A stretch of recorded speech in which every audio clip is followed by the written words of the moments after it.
Good afternoon, everyone. Happy holidays and welcome back to MIT campus.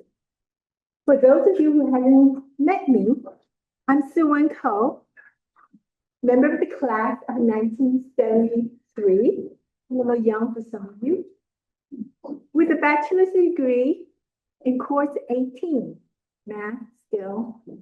It's a privilege to serve as chair of the MIT Cardinal Gray Society and to welcome you today, Luncheon Holiday Luncheon. My husband, Victor Tom, and I are thrilled to have you join us for this celebration. Victor is also part of the Cardinal Gray Society. He earned his bachelor's in course 6 in 1972, followed by a master's and PhD in 73 and 81, respectively. This year's program takes a different shape from last year's celebration. Last year, we enjoyed the beautiful music from the Boston Pops. This year, in true MIT fashion, we explored the science and beauty behind sound, how vibration, acoustics, and technology come together to shape the music we hear and love. And of course, we also enjoy delicious food and a toast to the holiday season. Before we dive into today's discussion, I'd like to take a moment to reflect on what the Cardinal Gray Societies represents for the enduring strength of our alumni community. From your days at MIT to receiving your red jacket in your 50th reunion and beyond, each of you has traveled a unique path marked by milestones, memories, and meaningful experiences. On behalf of the Alumni Association and MIT, thank you for nurturing your connections to the Institute and to one another. You continue to set an inspiring example for alumni and current students alike, demonstrating that the bond with MIT is truly enduring. It is now my pleasure to introduce Mark Rau, Assistant Professor of Music Technology at MIT, with a shared appointment in the Music and Theater Arts section and Electrical Engineering and Computer Science. Mark's research explores the science and design of musical instruments, focusing on vibration, acoustics, and studies guitar and audio effects, combining physical design with scientific analysis. He earned a doctorate, a master's degree from Stanford University, and a bachelor's and master's degree from McGill University. Today, he will share how vibration, acoustics, computational tools uncover the science and artistry of sound. I'm sorry to inform you that Mark is sick, but not sick enough to join us in Zoom. And he didn't want to have us have a gift of his sickness. So thank you very much, Mark. But we wish you could have been here. Please join me in welcoming Mark Rau. Good afternoon, everyone. Thank you for having me. Once again, sorry, very sorry I couldn't attend in person. I woke up, I think the end of the semester, adrenaline just wore off, and my body decided it was time to get sick.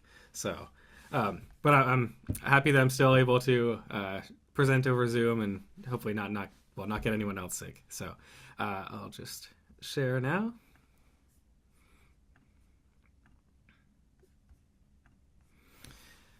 All right. So, yeah, I'll be talking about some kind of the design, acoustics, and study of musical instruments. So just already had a bit of my introduction, but just a little bit more. So I'm from Nova Scotia, so not too far away, and then was at McGill and Stanford previous to this, and I'm a pretty active musician as well. Primarily playing jazz, but also playing in the symphony now, playing a lot of things, and mostly guitar and contrabass, as can be seen here. And I'm also an amateur instrument builder, which kind of relates to my research. So just a bit of background. We'll talk about some kind of background, measurements, a couple studies, and then a project I have going on right now, which is very exciting. So as a guitarist, I talk about the guitar way too much, and I will continue to do that. Whenever anybody gives me an opportunity to talk about the guitar, it's hard to pass up. So just a very brief history. The kind of development of what we think of as the modern guitar started around the 13th century.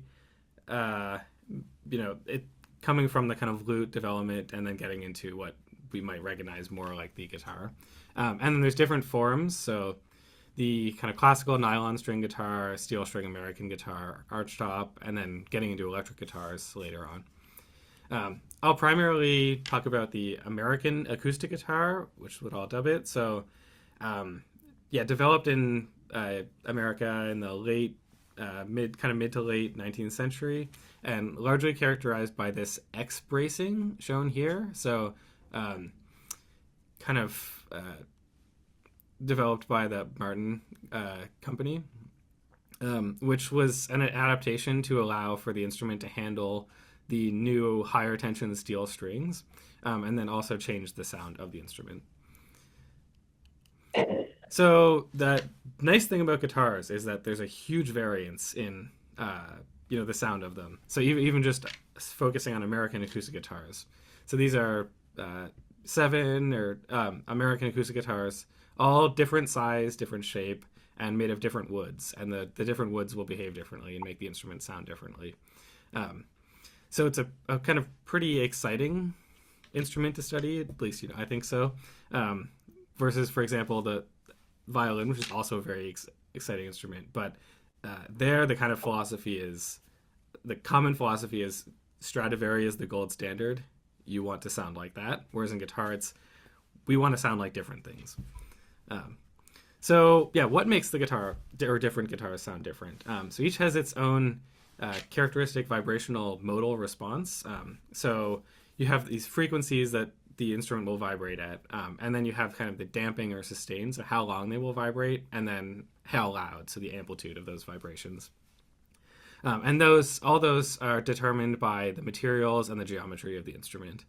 And that's talking about the body. Then you have the strings, which you actually physically interact with, and the wave propagation is coupled to the body, which then resonates it to something we can hear.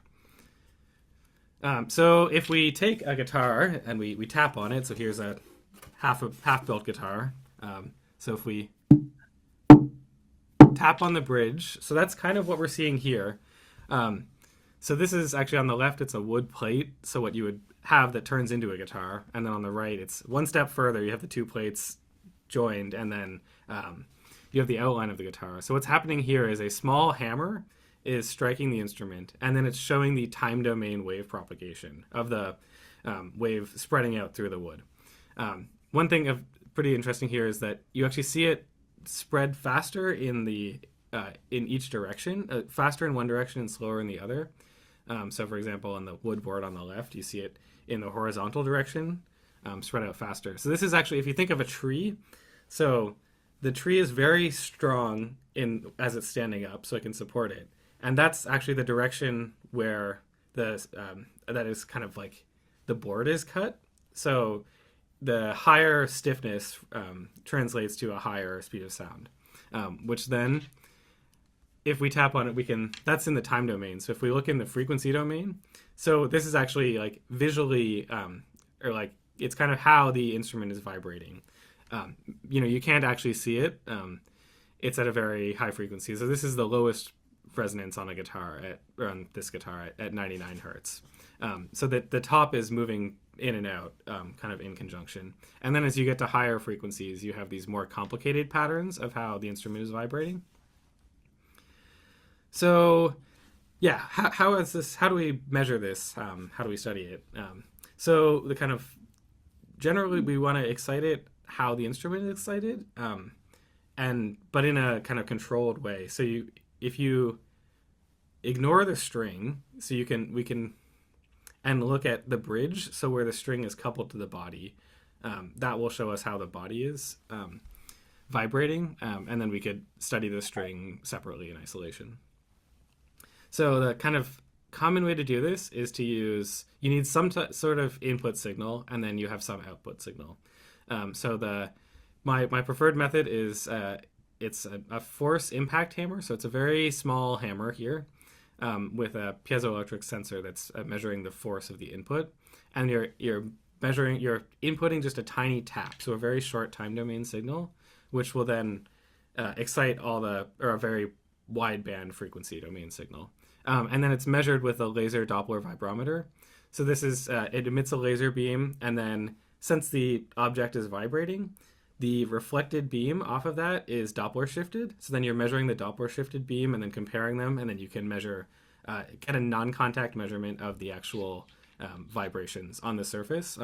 So the non-contact part is pretty important, because if you add a mass to the instrument, you're actually changing the resonances. So in this way, we're not mass loading the instrument at all. So this is just kind of showing what it is in the frequency domain. So we see these resonances, and those correspond. So this is the admittance, so the velocity divided by the force, so the high peaks here show the actual resonances of where the instrument. You can think of it's where the instrument easily vibrates. So this is a very useful tool to study how the instrument is vibrating. And then what I showed before in this. The images or the kind of GIFs are, if you make these scans all over the instrument, so you make, in this case, maybe 1,000 measurements, then you can see how the geometry is measuring or is vibrating as well, and see these patterns known as the modal shapes. So just for example, here's the first few on an acoustic guitar. So on the top row, it's the front plate vibrating, and on the bottom, it's the back plate. So actually, it's interesting too. So these occur at the same frequency, these lower two. So it's when the top and back are moving out of phase with each other, and they're coupled by the air column in the instrument. And then as you get to higher frequencies, you don't have very much coupling between the back, and so you have kind of these independent modes from the top or the back plate motion itself. So another thing I've been working with some guitar makers for a while now, and one of the things they're very interested in is wood has a huge variation.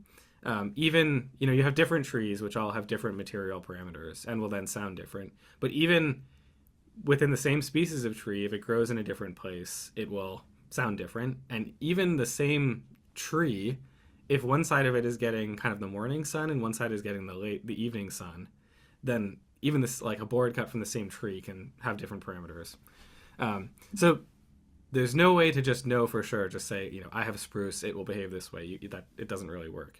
So you have to make actual measurements. So I've developed some devices to make measurements of these material parameters in kind of a quick way that is also non-destructive, because you need to use the wood after. So this is just showing a stack of wood in a guitar shop where they'll have these pretty incredible collections of wood that they're using for instruments. And then here's a device to kind of measure them. So it's using similar kind of vibration methods that correlate the resonant frequencies with the density and the stiffness of Young's modulus. And then you can kind of see some of the correlations here he was showing the longitudinal stiffness and the transverse stiffness, the Young's modulus. So this is across the grain and with the grain. And you see some collections of wood, but different trees behave differently. You have outliers, so it's very useful information to have. And then you can't non-destructively measure all the parameters, so you can also make some simulations and then do some optimization to try to get information about the parameters that you can't measure by comparing simulations versus your measurements. So why might we want to do all these measurement methods? So we can torture guitars, of course. I like to say, I hit expensive instruments with hammers all the time, hoping to hit a very expensive violin with a hammer soon. So very excited about that. So here's just one small study of many to kind of like show some use for this kind of measurements. So say if you're building a guitar, you have different stages along the process. You kind of typically glue the top and the braces together and then carve the braces. And then you glue the box together, so the body. So here's the box. And then after that, you do a lot of sanding, and then you apply the finish, and then you kind of eventually fit the neck and the bridge. And then at the end, you can measure it and see how it sounds, play it, see how it sounds. But if you're trying to make measurements earlier on in that process to be able to better predict how it's going to sound at the end, this is just one study to kind of see what is the best stage to do those measurements where it actually is kind of predictable at the end. So we measured 3 guitars throughout the process, 2 of them built by my collaborators, and then 1 built by me. So here's showing this top carving stage where you glue on these rectangular braces and then you carve them down. And at this time, most luthiers they're kind of tapping on it and listening to it. But there's kind of like a lore and a tradition of how to do this, but it's hard to kind of teach to people. So yeah, essentially, we made all these measurements at different stages and kind of came to the conclusion that even at the top, when it's not actually that tractable to the final instrument because the boundary conditions are so different. So it doesn't really make that much sense to even spend your time making the measurements at that stage. And it's better to wait once the box is built and even once the sanding is done. Because then you can still make some changes. Once the finish is on, it's very hard to make any changes. But before the finish is on, you can make sanding changes, which will then affect, say, the thickness, which affects the stiffness and the mass.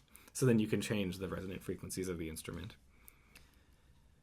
So now I'll switch a little bit. So talking about a bit of kind of algorithm side of how you might like study these instruments in a different way.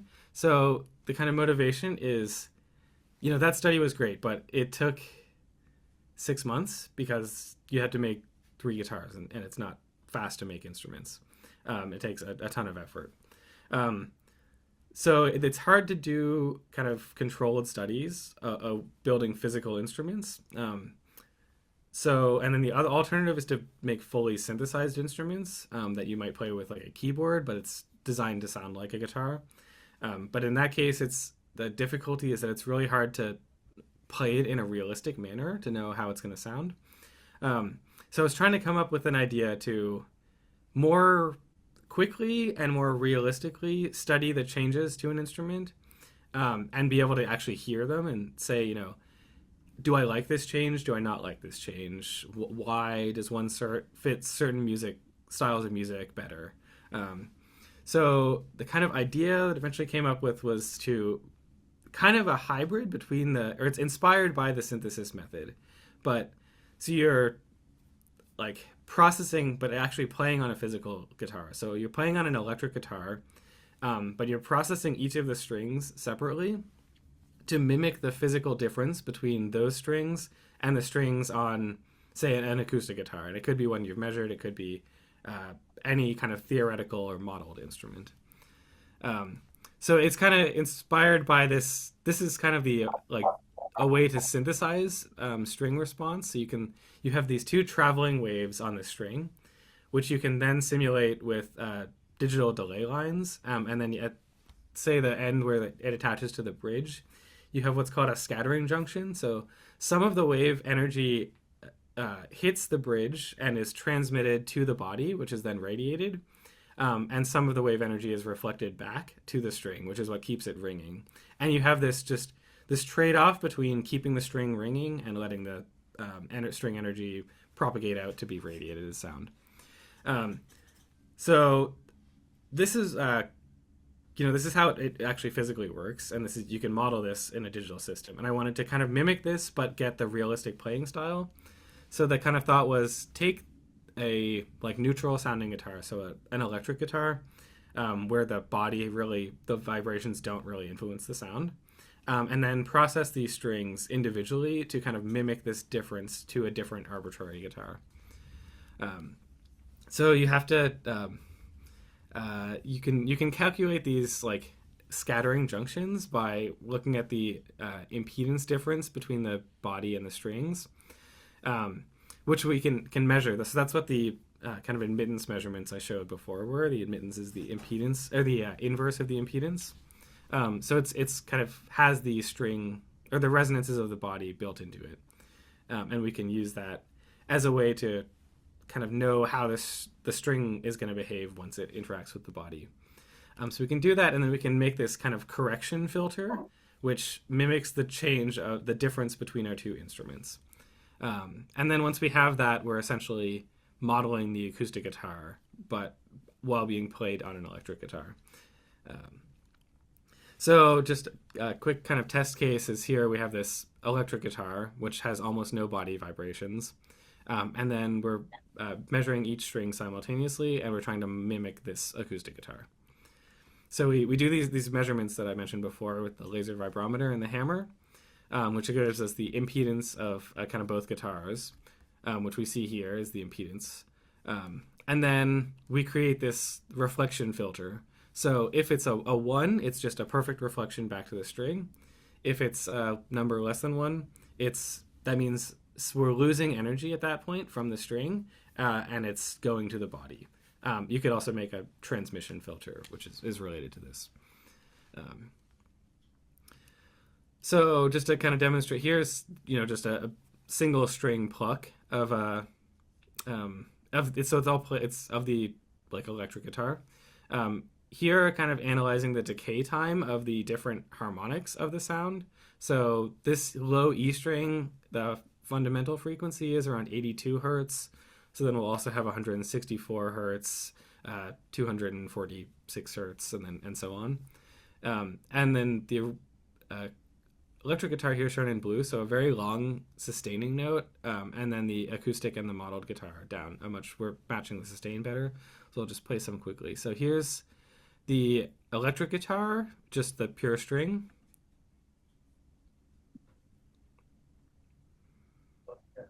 So it has a very, very long sustain, still going. And then here is the acoustic guitar. No sound. No sound. No sound. Did I not share sound?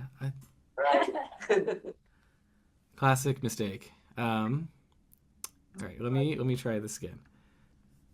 Okay. Okay, all right, so here's the acoustic guitar. Do we have sound now? Great, all right. We tested it earlier and it worked, and then I forgot to share sound again. Okay, so there's our acoustic guitar, and here's there again, and then the electric guitar here. I'll put it back to the start.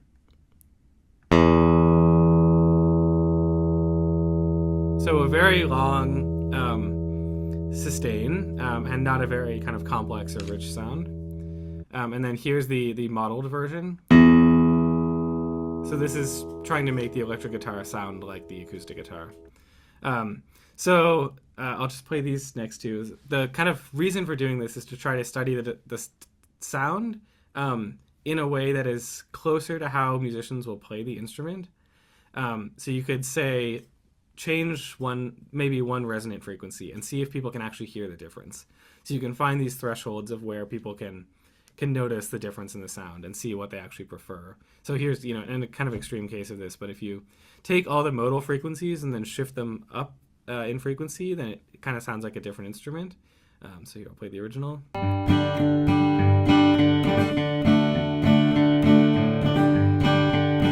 And then if we shift everything up,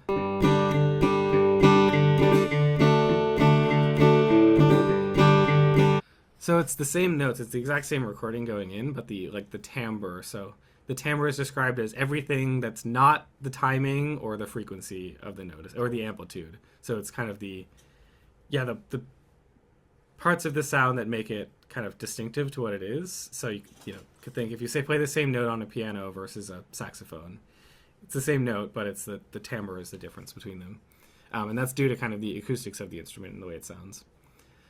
So one last kind of project I'll discuss is a project I have going on right now at MIT, which is I'm always continuing to do guitar projects, but this one is one I'm very excited about. So it's a collaboration between it's collaboration between music technology and MTA and the Center for Materials Research and Archaeology and Ethnography within the Department of Material Science and Engineering. And we're collaborating with the Museum of Fine Arts in Boston, particularly their musical instrument collection.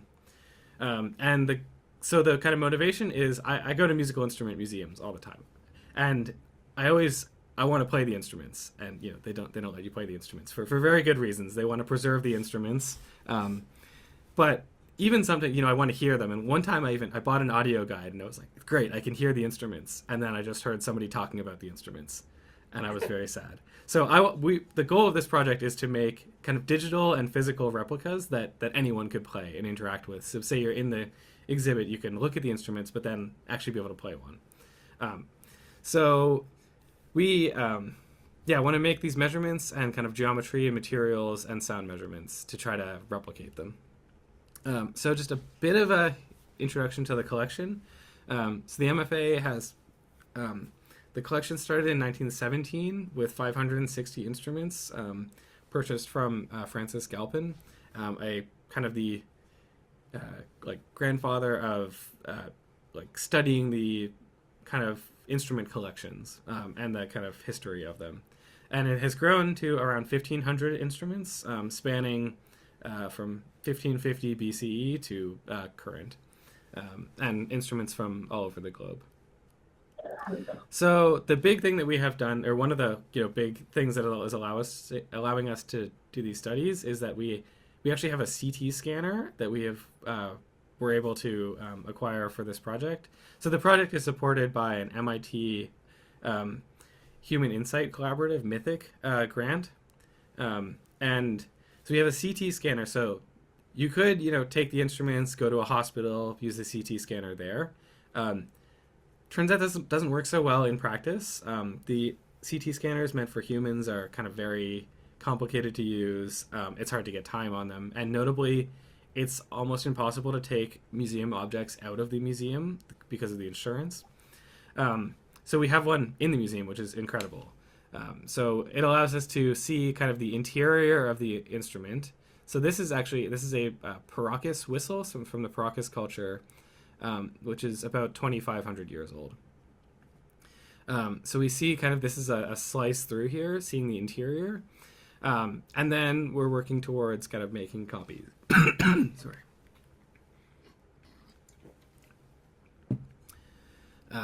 So we're kind of, if you see, we can see kind of density differences and the geometry. And for example, an aerophone like this, the interior geometry is really important to how the instrument sounds. So here's a couple more examples. Here's actually us moving the CT scanner in through the this 20-foot tall Greek statue, which is pretty incredible. So here's some other just CT scans of a ocarina, which is actually shaped like a fish.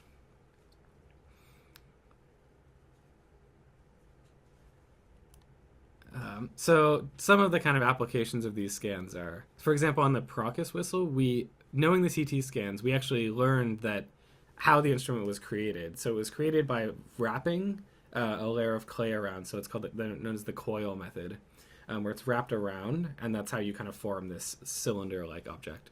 And then you can also see, for example, this is a porosity analysis. So you can see kind of areas of the instrument which might be more fragile. Actually, down here is a crack that was repaired.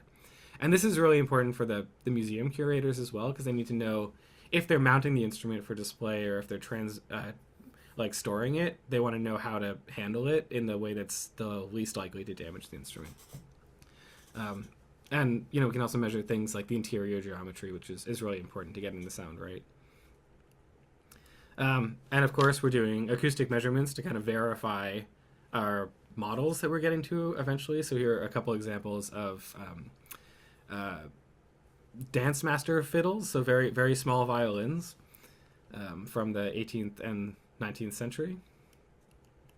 And then with our with our CT scans, since we have the accurate geometry, we can do things like simulations of them. So for example, like we can't, especially a lot of the wind instruments, we're not able to play. So we can do with our geometry. So here's kind of showing a fluid dynamics simulation of this ocarina, showing how the acoustic flow inside of it starts, and then we'll turn into the sound eventually. And along with that, we're also making, we're fabricating kind of copies of these instruments. So, for example, here's the fish ocarina that we showed before. So the first step is 3D printing, and it's very easy. You scan it, and then you throw it on the 3D printer, and you have a somewhat copy, but it feels very plastic. Because it is. So the next step was kind of use the 3D printing molds or 3D printing objects as a like negative for slip casting. So we're casting it in clay, so much closer to the original material. So here's an example of the fish ocarina as cast in clay. I will attempt to play it. One of the when we're looking at many different instruments, we're not experts at playing all of them. So.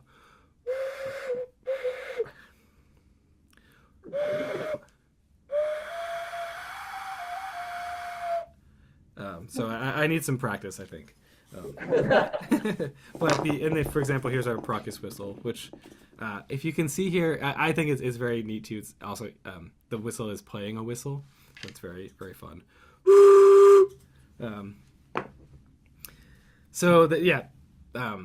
We're kind of in deep into this project. We've scanned about 30 instruments so far. We're going in every Tuesday and scanning more instruments and making measurements of them.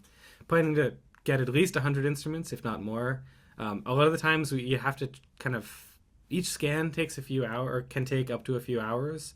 Some instruments that are larger, we might even need to do multiple scans. So we're kind of developing a lot of the kind of methods as we go. Working on the replicas and kind of digital copies too, that we could then more easily disseminate with, say, people around the world that wouldn't be able there to see the physical objects. They could still interact with a digital copy of it. So one thing is coming next, hopefully, that I'm very excited about is a few violin studies. So notably, the MFA has a violino piccolo, a Stradivari violino piccolo. So this is a kind of slightly smaller violin. And they've also recently on loan, were loaned a very prominent Stradivari, the Kneisel Grün Stradivari, which was played by the concertmaster of the Boston Symphony in around 1900. I think perhaps the first concertmaster. So it's on display. It's a pretty incredible instrument. So we want to make vibration measurements and CT scans of these. We're taking it slow and working our way up because we want to be very careful with instruments that are worth more than anything I've ever seen. So we're progressing there. But one thing I'm very excited about too is here's an example of a not quite as precious instrument, but this is a 125-year-old upright bass that I am working on restoring. So if you can see all these patches, so any old wooden instrument, there's kind of no way around it. It's going to crack. So it's fine. They're meant to be repaired. So they crack and then you fix the cracks. But you're adding all these patches. You're altering the instrument every time. Is it changing the sound? So for example, with this Stradivari, if we have the CT scan, we can see all the patches, see all the previous cracks. Because actually the luthiers that are like the top tier luthiers will make repairs look like they never happened. Like they will make a crack, you will not be able to see it. But with the CT scan, we are able to see it. So we'd be able to kind of then simulate the sound of this instrument prior to the cracks, is what I'm hoping, and then see how it's changed over time. There's another interesting thing with violins of this age. They were made with kind of a flatter neck during the Baroque period, and then when they transitioned to the classical period, they actually changed the neck angle to like allow players to play higher on the fingerboard. So actually, the neck on this $11 million Stradivarius is not original. It was changed at some point. So even then, we could make simulations of it with the original neck angle, and then kind of controllably study how different it sounds. We're also trying to make a DIY CT scanner, which is a little crazy, but somehow there's being progress on it, so that we can scan much larger objects. And I'll just show that the team here is, large, some great collaborations with Jared Katz, the curator at the MFA, Nate Steele works at the MFA as well, Benjamin Sabatini in the DMSE, and then Jinwoo Lee, and who's a postdoc with me. And then we had a lot of, or still have some really great undergrad Europe students working with us too.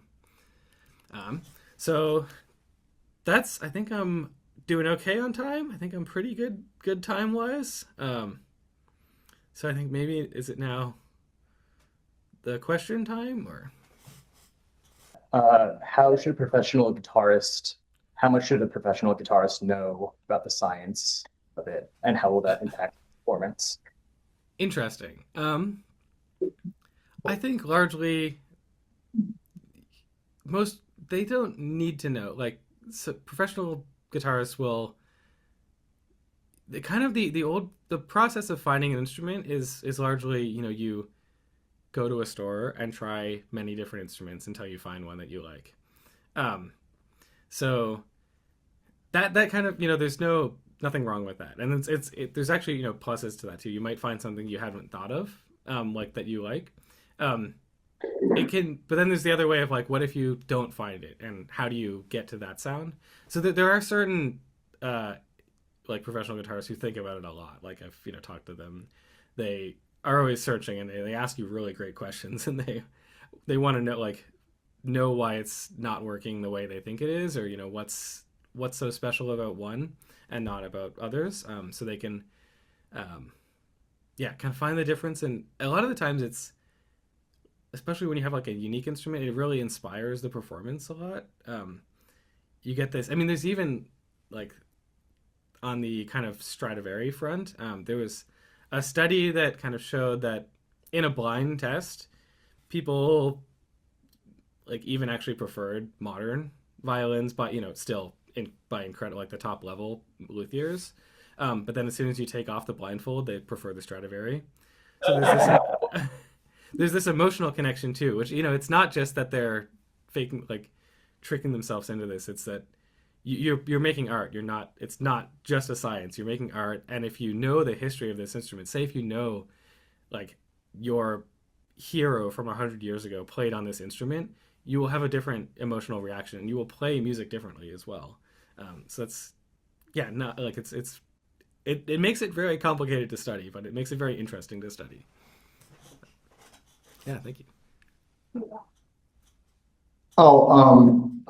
You mentioned that, how the Martin Company developed the X-tracing, and of course they didn't have all the digital, measurement technology you have. So I'm wondering if you look back at the kind of innovations that have, in the development of the modern, let's say, acoustic steel string guitar, can you see where I guess intuition seemed to have solved some of the problems that if you had the digital machinery and computational power, you would have done the same thing? Well, I guess the flip side of that is there another way of phrasing a guitar that's better? So this is it's a very interesting question. I tend to shy away of the question of better when it comes to musical instruments, and prefer more kind of different, or maybe more suited to a certain personal taste or a certain style of music. Because like you could, you make it better by a certain metric. It could be you could say it's 1 decibel louder, therefore it's better. But with doing that, you might lose some other kind of riches in sound. So there've been like methods to change things. One thing that, like, especially going back to kind of the X-braced guitar, is the like X bracing has its own characteristic sound, and there's other bracing methods. So if you do look at, say, ladder bracing, which is what was generally used before that, it has kind of a less like focused sound. I mean, it doesn't work as well with steel strings. And then there's other ones, like newer methods, say, where you have like bent braces, or like actually kind of like almost like a honeycomb pattern of braces, which can end up being a louder instrument, but it doesn't have like the characteristic sound of a Martin. And if you're, or have an X-braced guitar, and if you're trying to, say, play,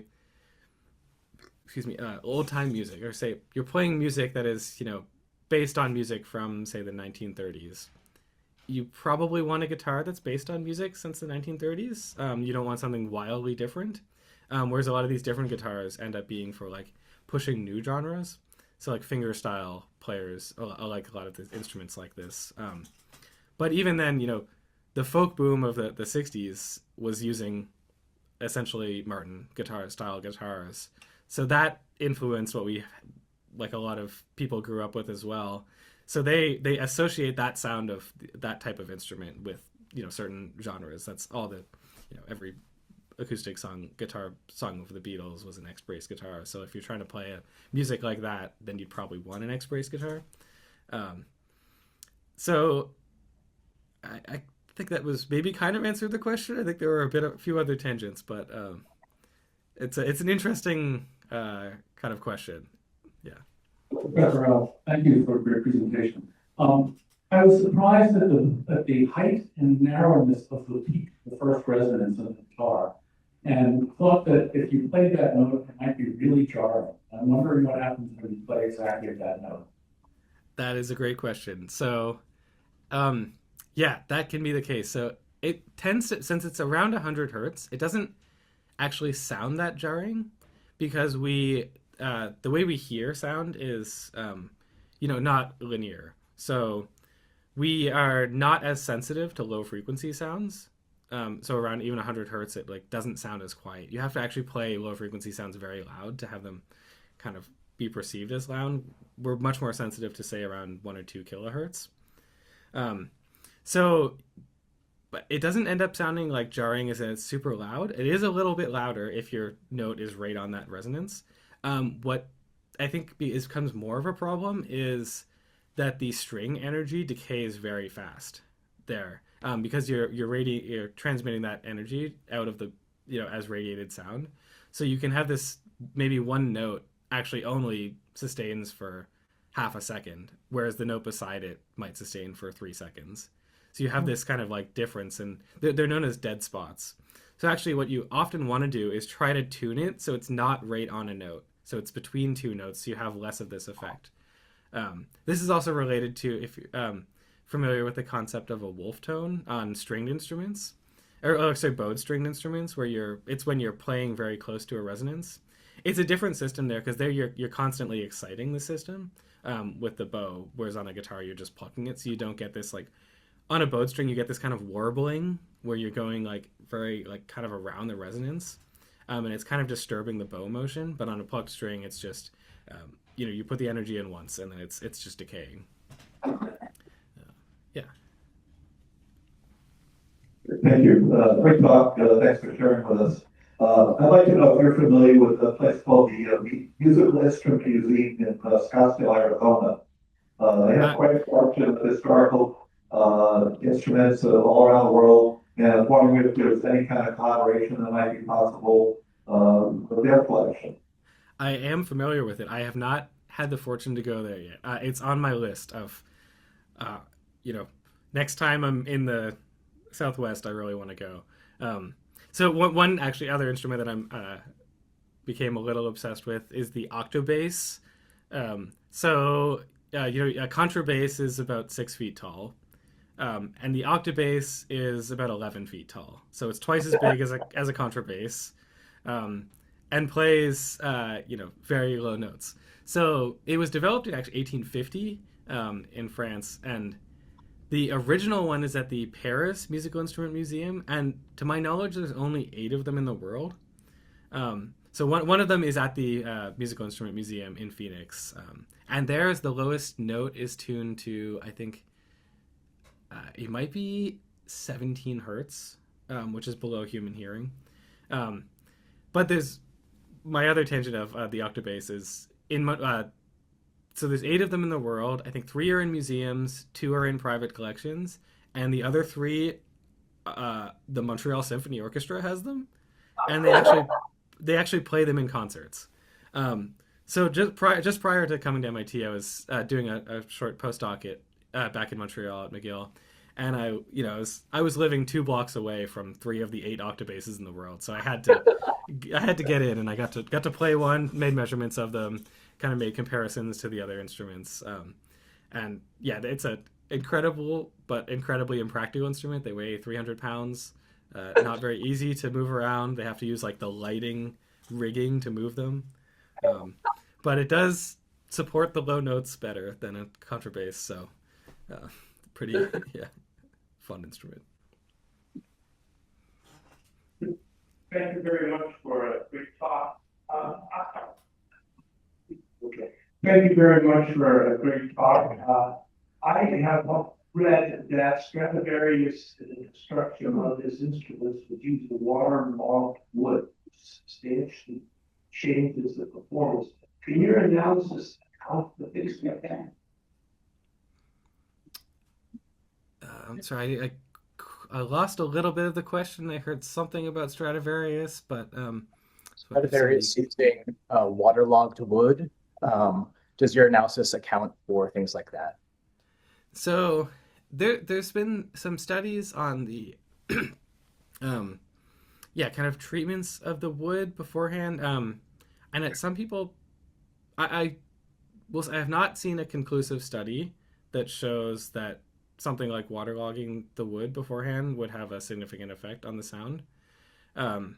The largest things, I mean, you can think of it as like the macro parameters of the wood, and the geometry are the main characteristics of it. But I think it's still a bit open, but I have not seen a conclusive study. So these type of studies would, show if the sound is different. But you'd have to really know the controlled way that it was treated before, which that might exist in the records, but it might not as well. There's a lot of studies that make bold claims that aren't necessarily substantiated, especially with Stradivari violins that get a lot of attention.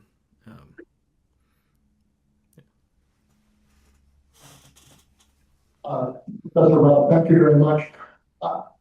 I just wanted to mention that you represent a long history of people doing this at MIT. Over 50 years ago, I, as a science elective credit, took musical acoustics in the course that was co-sponsored by the music department and either physics or electrical engineering, I can't remember which.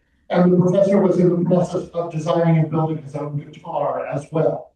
So you're following in footsteps that have a long history.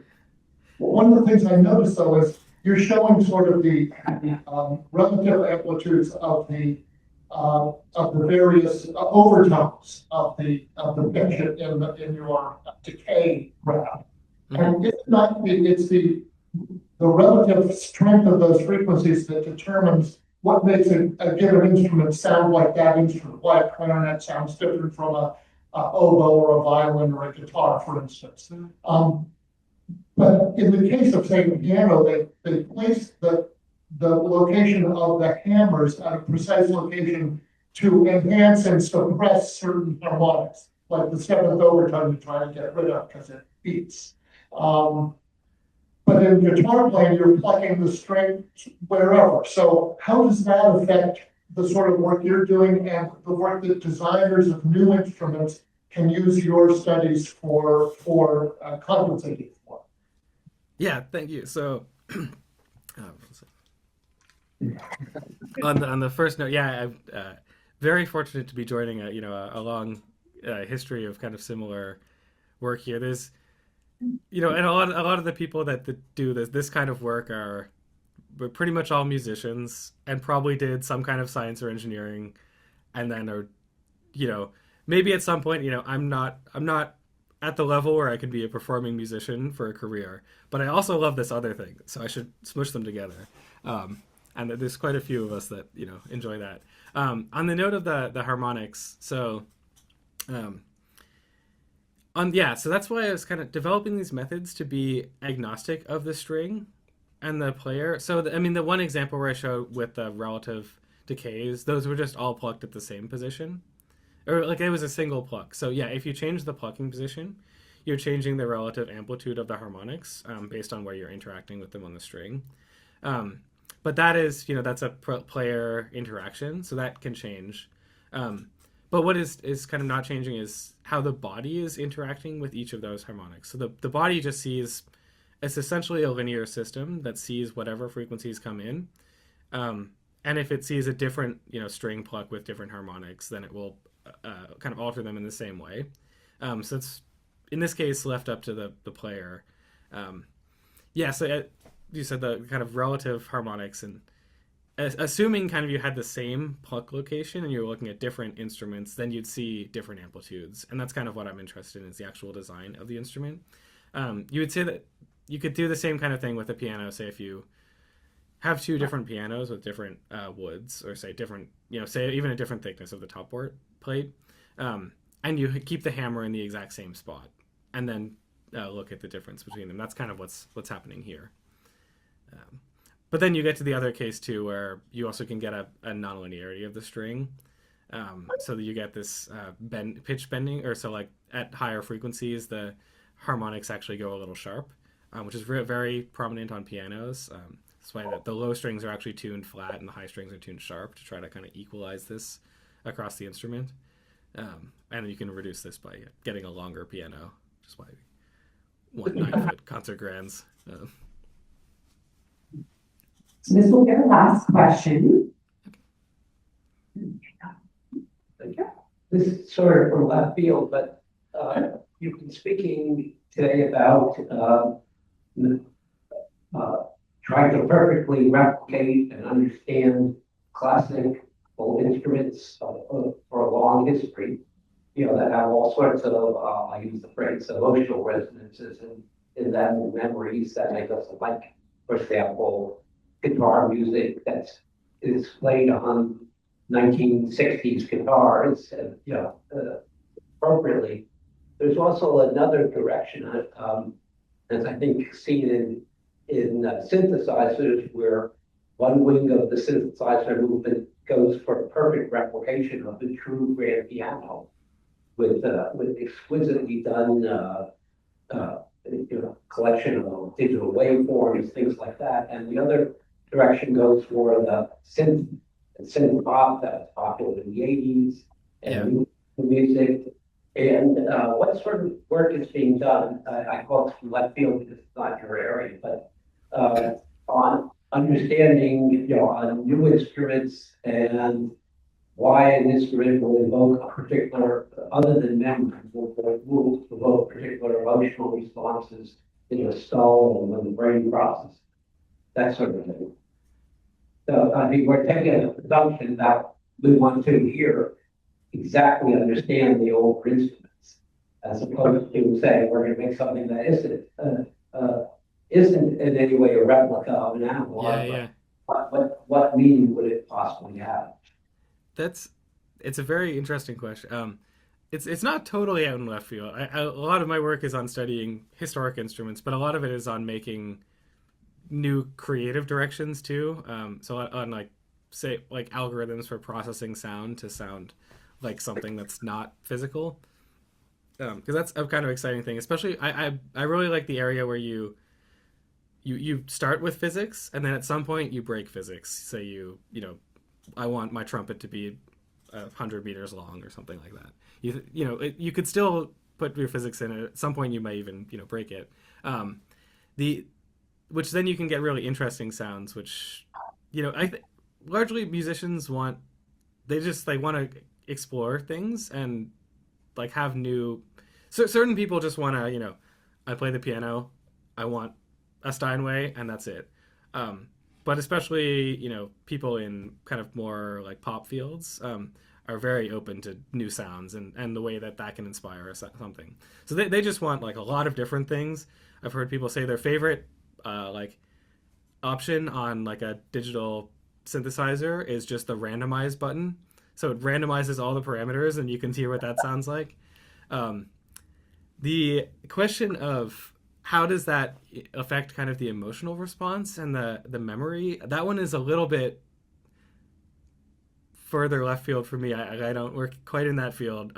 There are people for sure doing kind of more like neuroscience studies on like even, just like the timbre, like how does the timbre change? And it's, in some way, it's probably hard to disassociate anything from prior knowledge and, your past experience, especially, now where there's not many people that, have digital or like an electronic and kind of artificial, like non-acoustic sounds have been around for 100 years now. Digital sounds since the 80s, kind of 70s. So most people are very familiar with that, and getting these weird sounds are, not super out in left field for most people now, unless, you only listen to classical music, but even that you're going to hear it on the radio. So I don't think it can probably ever be completely disassociated from memory and past experiences, but I feel like there is some interesting work on it, but I'm not fully sure of what the kind of state of the art is. Yeah. So I guess I think I heard that was the last question maybe. So once again, just thank you very much for having me. I'm very sorry that I wasn't able to attend in person. Happy to, if anyone, I'll be back on campus as soon as I'm not going to get other people sick. So if anyone is around, I'm very fortunate to have an office in the new music building and also in building 10 right under the Great Dome. So I'm happy to chat anytime. And I also realized that it looks like I may have been sharing presenter view for the second half, so I apologize for that as well. I'm not working at full capacity right now, so. And hope you get better soon. And we enjoyed your talk. Thank you very much. Thank you very much. Have a great afternoon.